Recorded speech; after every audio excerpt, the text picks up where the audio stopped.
ഇത് എൻ്റെ വെള്ളിച്ചൻ്റെ മാനാണ്. ഇത് എൻ്റെ ഭാര്യയാണ്, എൻ്റെ പേരക്കുട്ടിയാണിത്. ഇവൻ്റെ ഭാര്യയാണിത്. ഇത് എൻ്റെ പെങ്ങളാണ് ലക്ഷ്മി. ഇത് അനിയൻ വേലായുധൻ്റെ മക്കള്. ഇത് പേരക്കുട്ടി. ഇത് കുഞ്ഞുപേട്ടൻ്റെ ഭാര്യയാണ്, ആറമ്പ് കുഞ്ഞുപേട്ടൻ്റെ മരുമകളാണിത്. പിന്നെ ഇത് വെള്ളിച്ചൻ്റെ മോൻ്റെ മരുമകളാണ്. ഇതൊരു മരുമകള്. പിന്നെ ഇത് വേലായുധ അനിയൻ്റെ ഭാര്യ. ഇതെൻ്റെ മരുമകളാണ്. ഇവള് എഞ്ചിനീയറിംഗ് കഴിഞ്ഞിരിക്കുകയാണ്, എന്തെങ്കിലും ഒരു ജോലിക്ക് വേണ്ടി കാത്തിരിക്കുകയാണ്. പിന്നെ ഇതിൻ്റെ അനിയൻ്റെ ഭാര്യ, അനിയൻ്റെ മക്കള്. പിന്നെ അറിയുന്നുണ്ടോ? അതുതന്നെ എല്ലാവർക്കും ആശംസകൾ നേരുന്നു.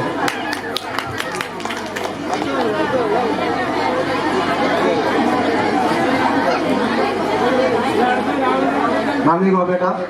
അടുത്ത ഫാമിലി ഉടനടി കയറേണ്ടതാണ്.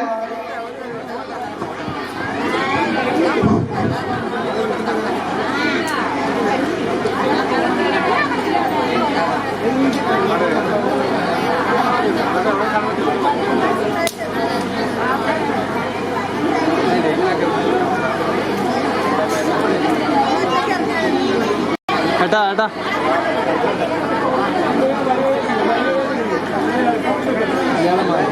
ഒന്നിന്ന് മാറിക്കാൻ പറ്റും. താന്നു പോ.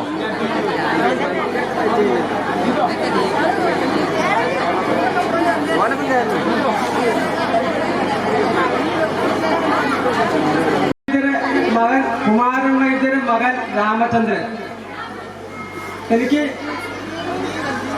4 അനുജന്മാരും 4 പെങ്ങന്മാരും. അവരെല്ലാം സ്റ്റേജിൽ എൻ്റെ ഒപ്പം ഉണ്ട്. 3 കുട്ടികൾ, 2 ആൺകുട്ടി 1 പെൺകുട്ടി. പെൺകുട്ടി ഇവിടെ ഇല്ല, അവള് ദുബായിലാണ്. ബാക്കിയുള്ളവരെല്ലാവരും ഇവിടെ ഉണ്ട്. പിന്നെ എൻ്റെ അമ്മ, ഇതെൻ്റെ അമ്മയാണ്, ഇതെൻ്റെ ചിരമ്മയാണ്. പിന്നെ ഇതെൻ്റെ അളിയൻ, ഇതെൻ്റെ അളിയൻ. ഇത് രാധപ്പങ്ങളെ കൊണ്ടുപോയത് രാധപ്പങ്ങളല്ല, ഇത് ഗീതപ്പങ്ങളെ കൊണ്ടുപോയത് ഗീതല്ല. ഇത് നാരായണൻ, നിങ്ങളിപ്പോ പരിചയപ്പെട്ടിട്ടുണ്ടോ? ഇത് നിങ്ങളെ കൊണ്ടുപോയത് അനിഷ. പിന്നെ കുട്ടികളെ ഇതാണ് എന്റെ നേരെ താഴെ പെങ്ങൾ പത്മാവതി. അവിടെ മൂത്ത മകൻ പ്രവീൺ.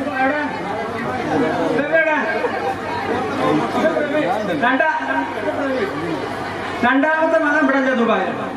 പിന്നെ പ്രവീണിന്റെ ഭാര്യ അവള് സ്ഥലത്ത് വന്നിട്ടില്ല. പിന്നെതാ ഇത് പെങ്ങളെ മകള്. 2-3 കുട്ടികളോടെ ഉണ്ട്. വേറെ മകള് ഇവിടെ ഇല്ല. ഇത് പെങ്ങളെ മകള്, രാധപ്പങ്ങളെ മകള് ബാബി. ഓള് കുട്ടികളുണ്ട്. പിന്നെ ഇത് നിഷ, ചെറിയ പെങ്ങളെ മകൻ.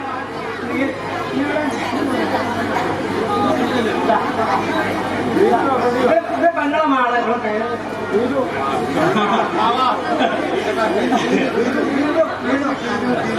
ഇത് ഗീതപങ്ങളെ മകൻ അർജുൻ.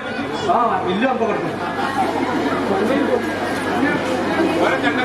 പിന്നെ പിന്നെ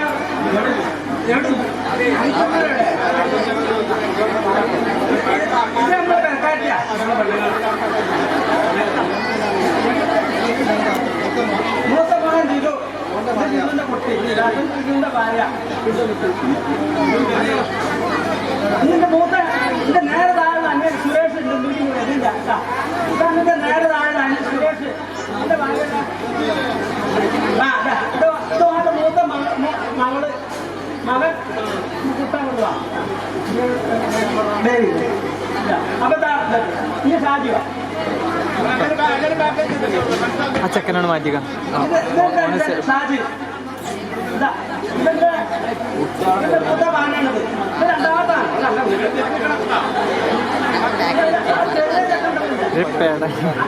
അങ്ങോട്ട് നിന്നിട്ടാ നിൽക്കുന്നത്. വിജയ് മുരുകദാസ്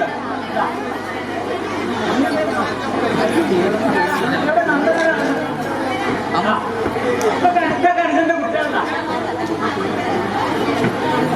നിരഞ്ജന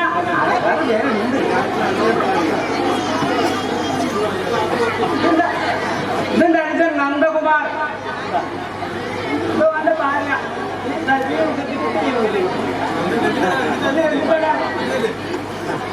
ഇതിന്റെ ചെറിയ അനുജനാ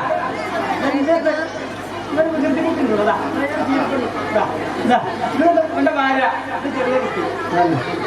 പിന്നെ ഇപ്പൊ എല്ലാവരും പരിചയപ്പെട്ടില്ലേ? എനിക്ക് വിഷമമുള്ള കാര്യം പറയാണ്ട് ഞാൻ പ്രസിഡന്റിന്റെ സമ്മതത്തോട് ചോദിക്കുന്നു. പ്രസിഡന്റിന്റെ സമ്മതത്തോട് പറയാം. വിഷമമുള്ള കാര്യം എന്ന് പറഞ്ഞാൽ നമ്മള് തീയന്തിരുത്തി കുമ്പളപ്പറമ്പ് എന്നാണ്. കുമ്പളപ്പറമ്പിൽ നമ്മൾ കമ്മ്യൂണിസ്റ്റ് പാർട്ടിക്കാരുണ്ടായിരിക്കാം, മാർക്സിസ്റ്റ് പാർട്ടിക്കാരുണ്ടായിരിക്കാം, കോൺഗ്രസ്സുകാരുണ്ടായിരിക്കും, ഏത് പാർട്ടി ആയാലും നമ്മളെ ഒരു പ്രശ്നം വരുന്ന സമയത്ത് നമ്മൾ തീയന്തിരുത്തി കുമ്പളപ്പറമ്പുകാരാണ്. കമ്മ്യൂണിസ്റ്റുകാരനായിട്ട് അവൻ വലുതാവണമെങ്കിൽ വലുതാവട്ടെ, അവന് പ്രോത്സാഹനം കൊടുക്കണം. അതുപോലെ BJP-കാരനാണെങ്കിൽ വലുതാവട്ടെ, അവന് പ്രോത്സാഹനം കൊടുക്കണം. ഏത് രാഷ്ട്രീയ പാർട്ടിക്കാരനാണെങ്കിലും വളർന്ന് വലുതാവണം, അതിനുള്ള എല്ലാ സൗകര്യം ചേർക്കണം. അത് നമ്മളെ ശത്രുതാപരമായിട്ട് ഒരിക്കലും കാണാൻ പാടില്ല. നമ്മളെ കൂടത്തിൽ ഒരുത്തം വളർന്നു വരുമ്പോൾ ഒരു കമ്മ്യൂണിസ്റ്റുകാരൻ വളർന്ന ഒരു അത്യാവശ്യം വരുന്ന സമയത്ത് ഓനെടുത്തുമ്പോൾ പോയി നമ്മളെ കാര്യം നേടണം. അവിടെ ചെല്ലുമ്പോൾ നമ്മൾ കമ്മ്യൂണിസ്റ്റുകാരനല്ല, നമ്മളെ കുടുംബക്കാരനാണ്, നമ്മളെ ബാക്കി നമ്മളെ കുടുംബക്കാരനാണ്. അതുപോലെ തന്നെ ഒരു BJP-കാരൻ വന്നാലും അവൻ വലുതാകാൻ സൗകര്യം ചെയ്ത് കൊടുക്കുമ്പോഴും അവൻ നമ്മളെ ശത്രുവല്ല, അവരുടെ ആവശ്യം നമ്മൾ പോകണം. അവൻ നമ്മളതാണ്, നമ്മളെ തീയം തിരുത്തി കുമ്പളപ്പറമ്പുകാരാണ്. ആ ഒരു ശത്രുതാഭാവം നമ്മളിൽ ഒരിക്കലും ഉണ്ടാവാൻ പാടില്ല. എപ്പോഴും നമ്മൾ രാഷ്ട്രീയം വേറെ, കുടുംബം വേറെ. നമ്മൾ ആദ്യത്തെ നമ്മുടെ കുടുംബത്തെ സ്നേഹിക്കുക. നമ്മുടെ കുടുംബമാണ് മുഖ്യം. അതിനുശേഷമേ രാഷ്ട്രീയം കാണാൻ പാടൂ. ഇങ്ങനെ ഒരു ഇത് പറയേണ്ടി വന്നത് കേൾക്കുന്നു. അതുകൊണ്ട് പ്രത്യേകം എല്ലാവരും ശ്രദ്ധിക്കുക.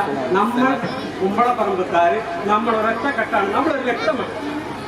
അച്ഛനിൽ പിറന്ന മക്കളാണ് നമ്മൾ ഈ കാണുന്നവരല്ല. അപ്പൊ ഇത് പറയേണ്ടി വന്നൊരവസ്ഥ ഉണ്ടായി. അതുകൊണ്ട് വളരെ കേൾക്കാൻ പറയുന്നു, ഇത് നമ്മളിൽ ഉണ്ടാവാൻ പാടില്ല. നമ്മളിൽ ശത്രുക്കളില്ല, നമ്മളെല്ലാവരും ഒറ്റക്കെട്ട് അതുപോലെ മുന്നേറണം. ഇത്രേ പറയാനുള്ളൂ. വളരെ സന്തോഷം. അടുത്ത ആൾ